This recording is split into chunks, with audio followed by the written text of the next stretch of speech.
Here's what they don't tell you about revenge. It's not a dish best served cold. It's best served precisely, methodically, and with the kind of attention to detail that makes your enemies realize, too late, that they never should have messed with you in the first place. My name is Ethan Mercer, cybersecurity specialist by day, grandson and caregiver by night. Not the kind of guy who'd ever planned on orchestrating elaborate payback schemes against suburban tyrants. But life has a way of transforming even the most measured people when the right buttons get pushed. And let me tell you, threatening my grandmother's life? That's not just pushing a button. That's slamming a fist down on a detonator. It started, like most modern feuds do, with energy consumption.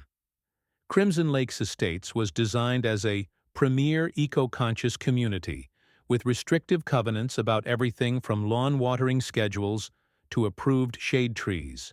I'd bought my modest ranch house there specifically because of its progressive stance on renewable energy. The neighborhood boasted solar-ready roofs, community composting, and EV charging stations in common areas. But the actual enforcement of their eco-friendly vision had a distinctly corporate interpretation. Want to install more solar panels than their approved vendor offers? Violation. Rain barrel that doesn't match their aesthetic requirements? Violation. And God help you if you consume more electricity than the Crimson Lakes HOA board deems appropriate for your property size. I own 2 electric vehicles, a Tesla Model 3 for everyday driving and a Rivian truck I use for hauling equipment to job sites. Both require regular charging, which had gradually pushed my household's energy consumption above what HOA President Margaret Holloway considered acceptable. The warning notices started arriving 3 months after I moved in. Excessive utility. Consumption violates Section 8.3 of the Crimson Lakes Covenant, read the first notice, printed on recycled paper with an eco-friendly logo that screamed, "Performative environmentalism. Please adjust usage accordingly." I ignored it. My grandmother, Vivian, had recently moved in with me after my grandfather's passing. She required an oxygen concentrator and ventilator at night for her pulmonary fibrosis. Our electricity usage wasn't negotiable. The second notice arrived with a $150 fine. The third with a $500 fine and a demand to appear before the Covenant Compliance Committee. That meeting went about as well as you'd expect. "Mr. Mercer," began Margaret Holloway, a silver-haired woman with the kind of pinched expression that suggested perpetual disapproval, "your household's energy consumption exceeds permitted levels by nearly 280%. This violates our community standards and undermines Crimson Lake's sustainability commitments." I'd come prepared with documentation, my grandmother's medical records, specifications for her equipment, energy consumption breakdowns for the EVs versus medical devices. I'd even drafted a reasonable accommodation request under the Fair Housing Act. Margaret barely glanced at my paperwork. "While we sympathize with your grandmother's situation," she continued, as if reading from a script, "our covenant was established to maintain certain standards. You agreed to these standards when purchasing your property." "My grandmother's medical equipment is non-negotiable," I replied, keeping my tone measured. "And the Fair Housing Act requires reasonable accommodations for—" "We're familiar with federal housing law, Mr. Mercer," interrupted Elizabeth Chen, the committee's legal advisor. "However, your excessive usage stems primarily from charging multiple electric vehicles, not medical equipment. The EVs and medical equipment combined create the usage profile," I explained. "I can't simply stop driving to work or client sites." "Perhaps one vehicle would suffice," suggested Diane Peterson, the third committee member, with a smile that didn't reach her eyes. "Or you could use the community charging stations rather than home charging. The community stations were limited to 2 hours of charging and frequently occupied. Completely impractical for daily needs." "I've already installed additional solar panels to offset consumption," I pointed out. "Unauthorized solar panels," Margaret corrected sharply. "The Architectural Committee rejected your application for the expanded array. They had rejected it because it included panels visible from the street, violating their aesthetic guidelines. The meeting continued in this circular pattern for another 20 minutes before Margaret delivered their verdict.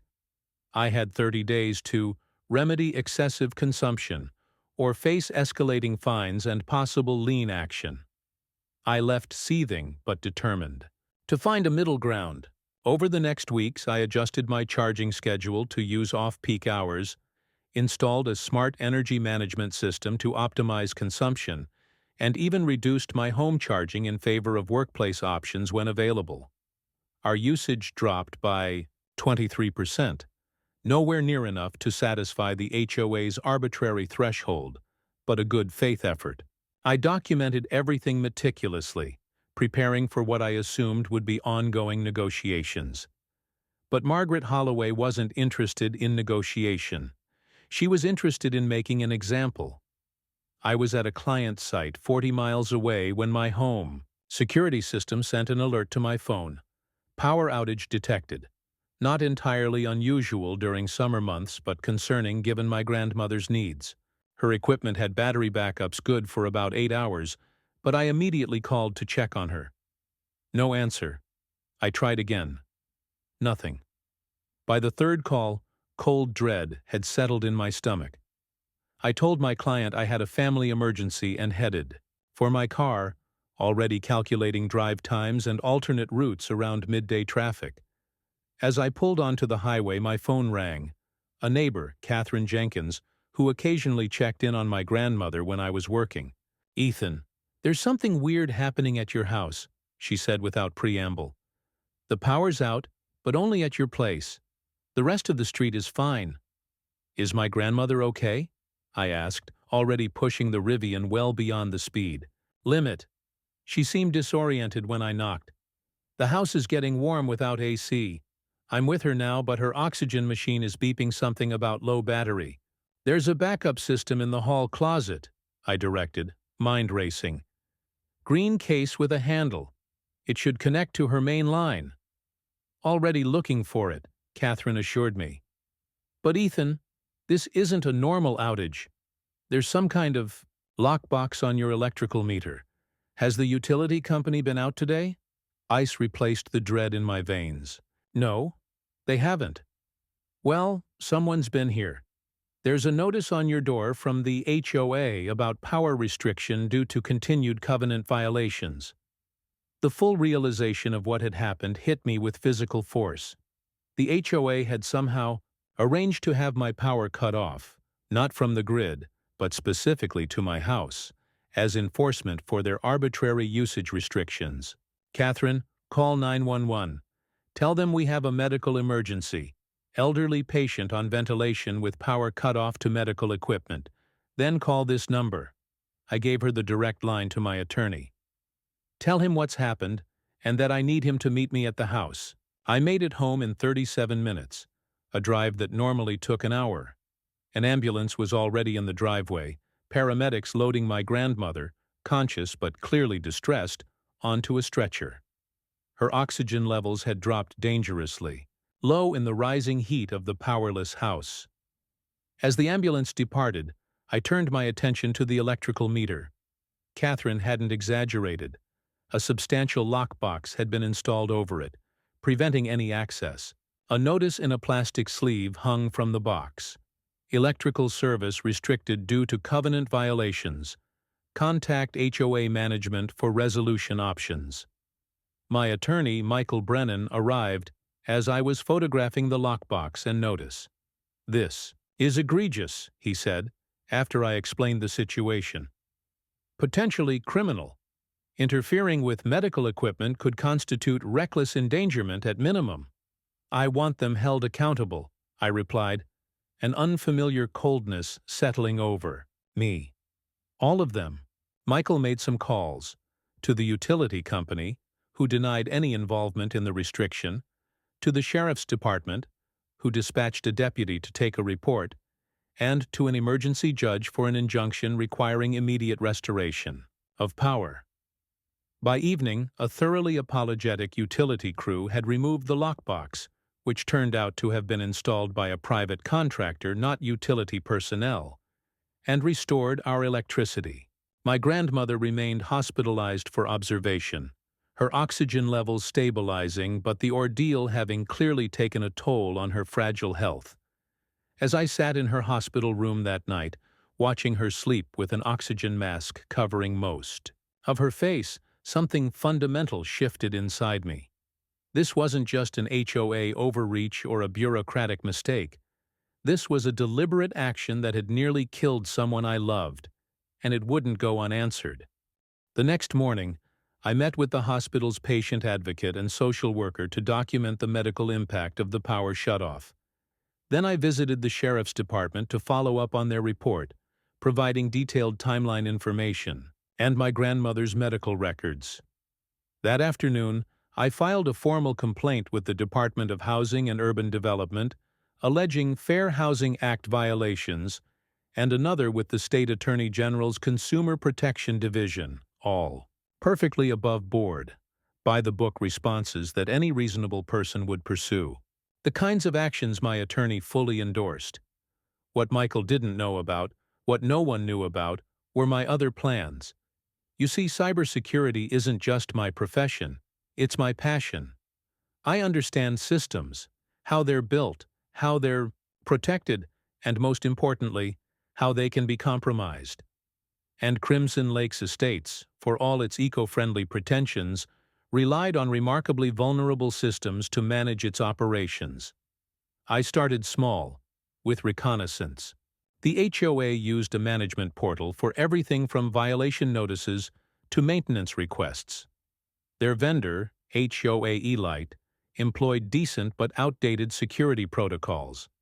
Nothing that would stop a determined professional with personal motivation. Within 3 days, I had administrator access to their entire system, financial records, meeting minutes, violation history, everything.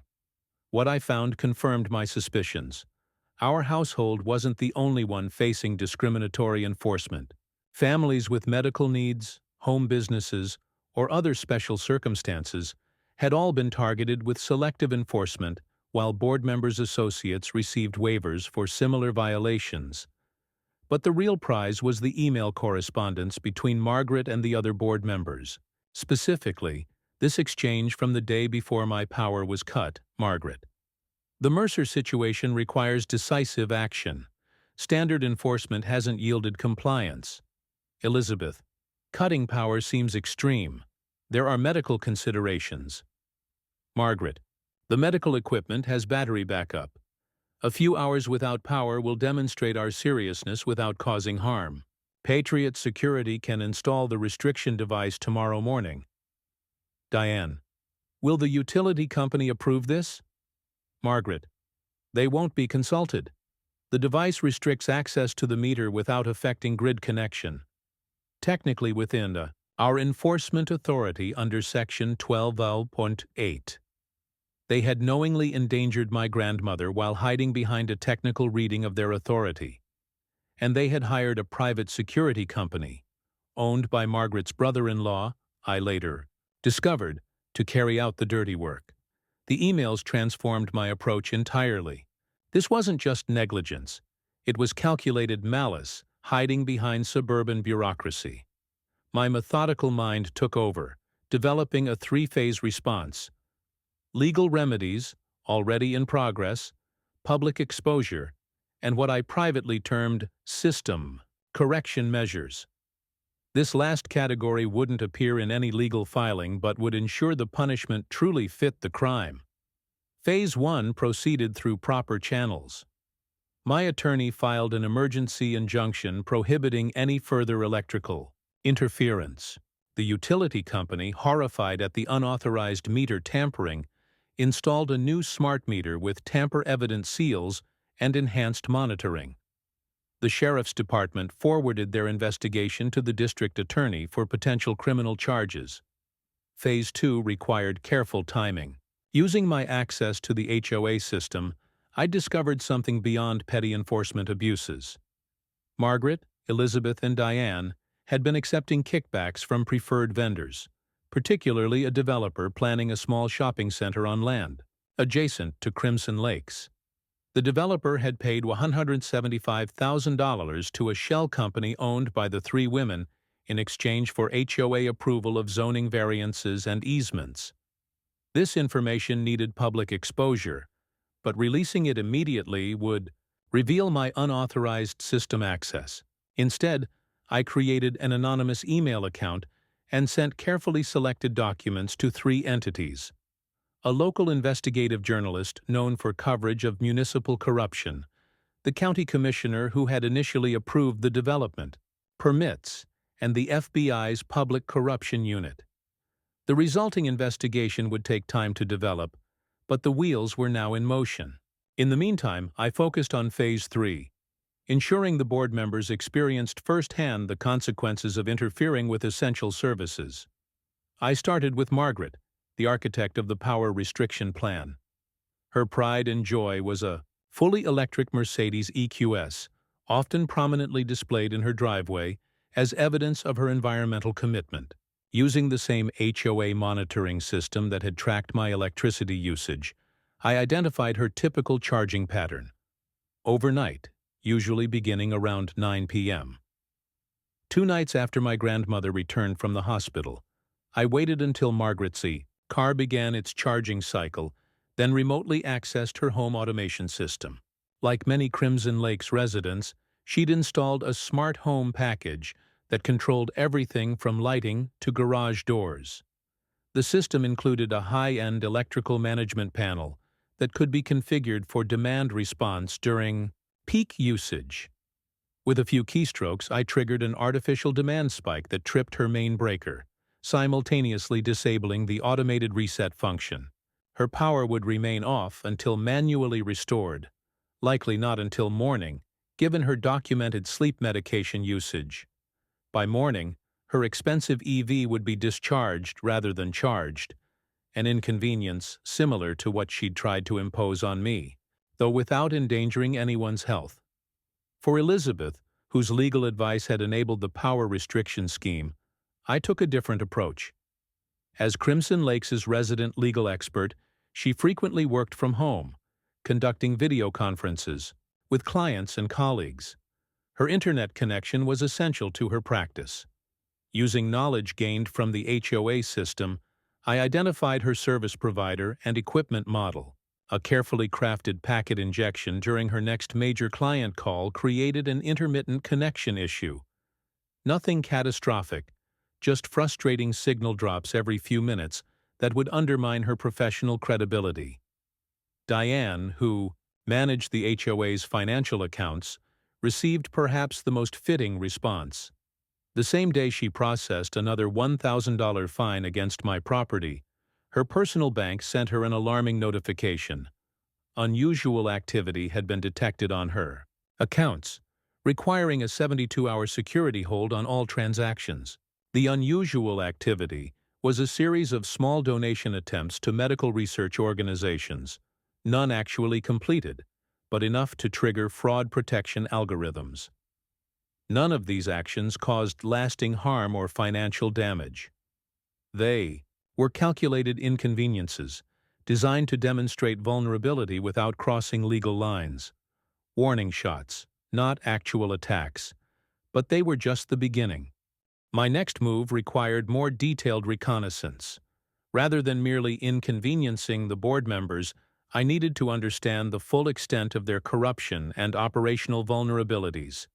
Through my privileged access to the HOA systems, I discovered something curious about their community surveillance setup. Crimson Lakes boasted a state-of-the-art security system, with cameras at every entrance and various strategic locations throughout the neighborhood.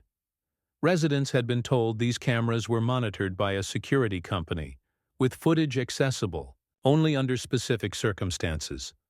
The reality was quite different. The camera feeds were indeed monitored, but not by a legitimate security firm. Instead, they connected to servers in Margaret's home office, where she personally reviewed footage of interest. This explained how the board always seemed to know when certain homeowners were violating obscure covenant provisions, while ignoring identical violations by their allies. This discovery prompted me to take a more ambitious approach. If Margaret was surveilling residents without proper disclosure, then the community deserved to know. And I knew exactly how to deliver that information. First, I needed to address Margaret's vehicle situation. Her initial power outage had been merely inconvenient, but I noticed something in her subsequent emails, rage that her car hadn't charged, forcing her to cancel an important breakfast meeting with the shopping center developer. She blamed the power company for targeted disruption. Time to escalate slightly. Electric vehicles like her Mercedes use sophisticated battery management systems to protect the expensive battery packs. These systems can be configured remotely through diagnostic ports, ostensibly for servicing by authorized technicians. With the right approach, I could access her vehicle's systems without physically touching it. I didn't disable her car. That would cross ethical and legal lines I wasn't willing to breach.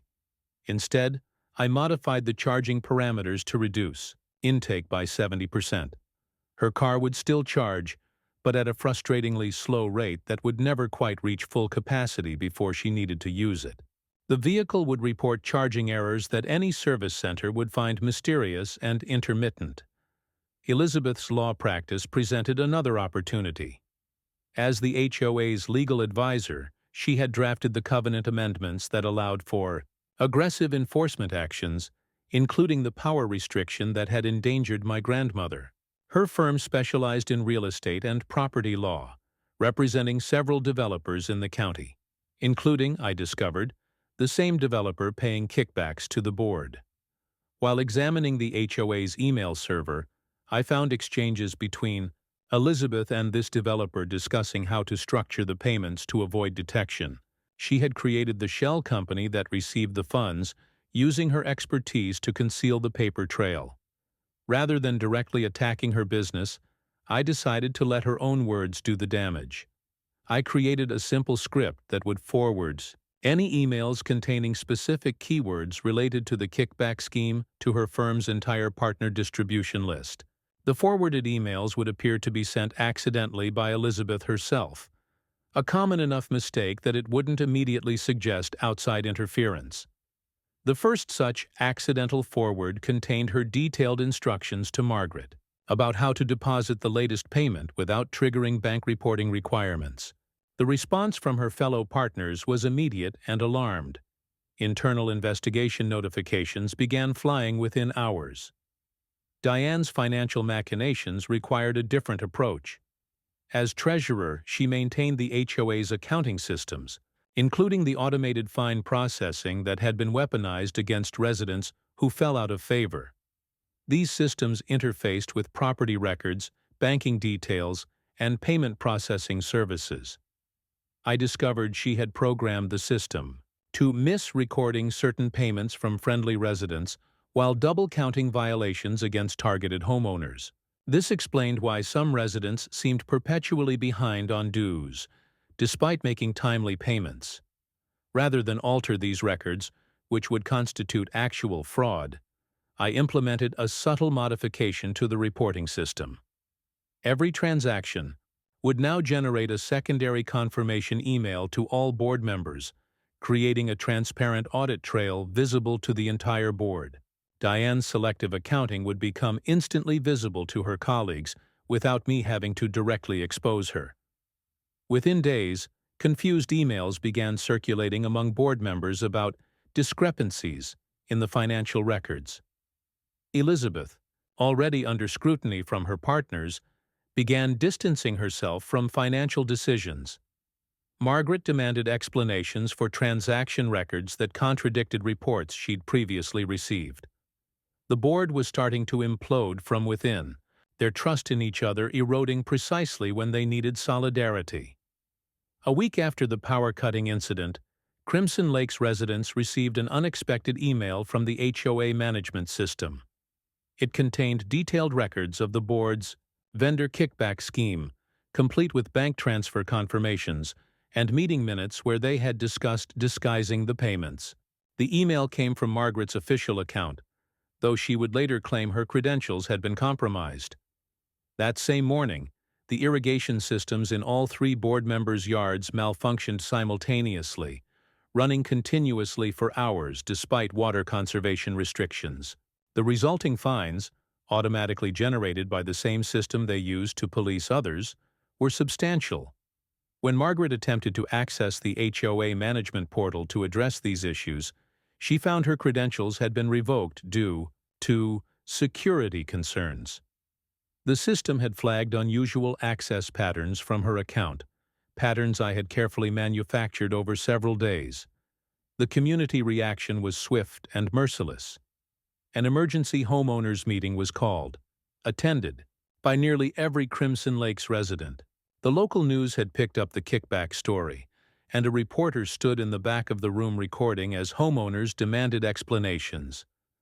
The meeting was held in our community clubhouse, a modern building with an extensive audiovisual system recently upgraded at significant expense. As board president, Margaret controlled the presentation equipment, which she now used to display a PowerPoint titled Addressing Misinformation and System Security Breach. "Someone has illegally accessed our community systems," she began, voice steady despite the hostile murmurs from the crowd. "They've distributed fabricated documents and emails in an attempt to undermine your board's authority. We believe this criminal hacking is related to our recent enforcement actions against code violations that threatened our community's sustainability standards." She was skilled, I had to admit. Her presentation methodically attempted to discredit the leaked documents while portraying the board as victims of a sophisticated attack. Without technical expertise, many residents seemed uncertain what to believe, looking to each other for cues. That's when I activated the final phase of my plan. I'd discovered during my system exploration that the clubhouse AV system was connected to the same network as the security cameras. More importantly, it could be configured to override current presentations in emergency situations, a feature intended for severe weather alerts or security notifications. As Margaret reached the portion of her presentation addressing the falsified financial records, every screen in the room suddenly switched to a different display. Security footage from my home on the day of the power restriction. It showed the Patriot security technician installing the lockbox, followed by my grandmother's distress when her equipment began failing, and finally the paramedics rushing her to the ambulance. The footage hadn't come from my security system. It had come from Crimson Lake's own surveillance cameras positioned on streetlights throughout the neighborhood, cameras that Margaret had repeatedly assured residents were for community safety only and not actively monitored. But that wasn't all. The display split to show a second feed. Margaret in her home office, reviewing this exact footage the day it happened, checking her watch with visible satisfaction as the ambulance arrived. She had watched my grandmother's medical emergency unfold in real time and done nothing. The timestamp showed she had accessed this footage 3 hours before my power was finally restored, 3 hours during which she knew an elderly woman on medical equipment was in distress due to her direct orders. The room fell completely silent before erupting in outrage. Parents of children with medical conditions looked particularly horrified. If the board would endanger one vulnerable resident, any of them could be next.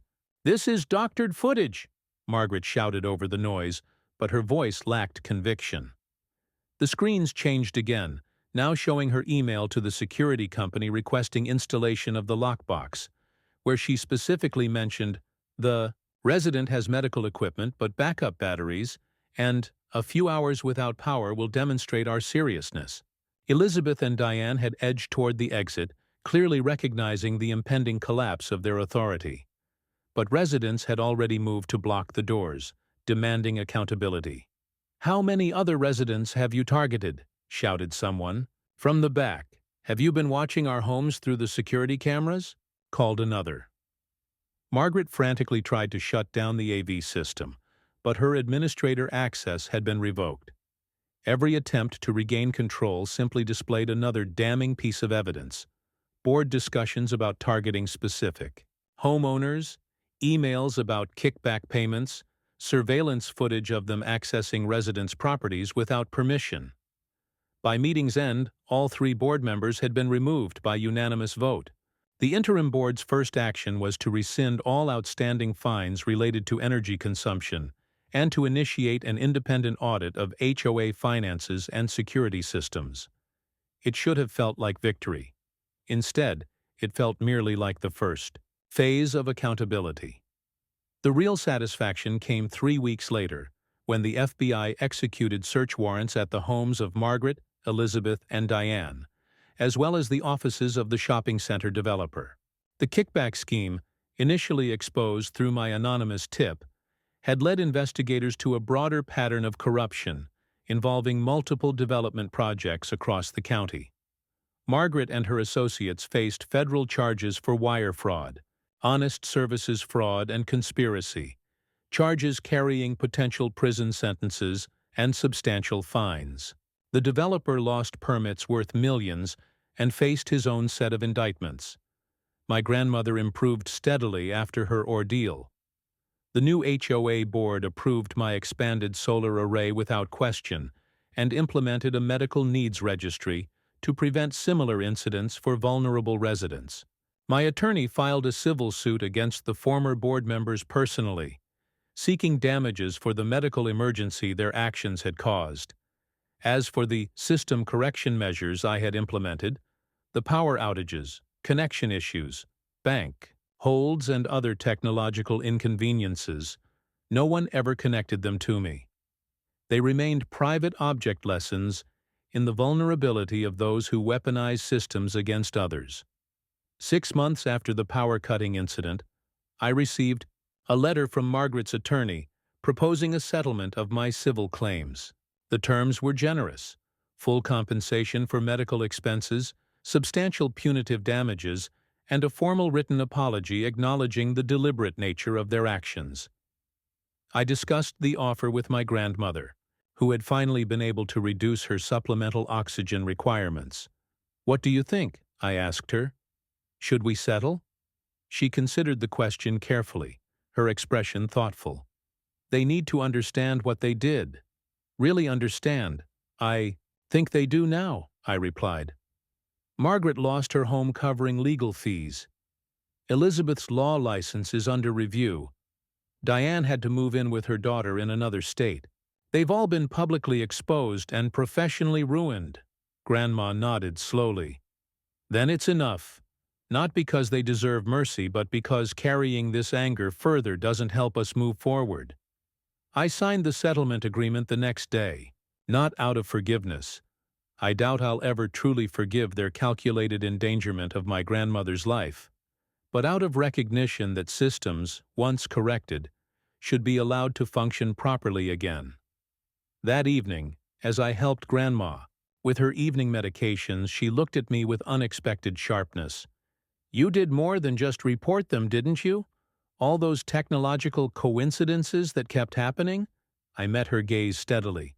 "I made sure they experienced consequences that matched their actions. Nothing more." She patted my hand gently. "Good. Everyone needs to understand that their choices have power, especially when they choose to cut someone else's. In my line of work, we have a saying: security isn't about building impenetrable walls. It's about ensuring appropriate consequences for those who breach them." Crimson Lake's former leadership learned that lesson thoroughly, though they never knew I was the teacher. And that, perhaps, is the most satisfying revenge of all. Not just winning, but winning so completely that your opponents never even understand exactly how they lost.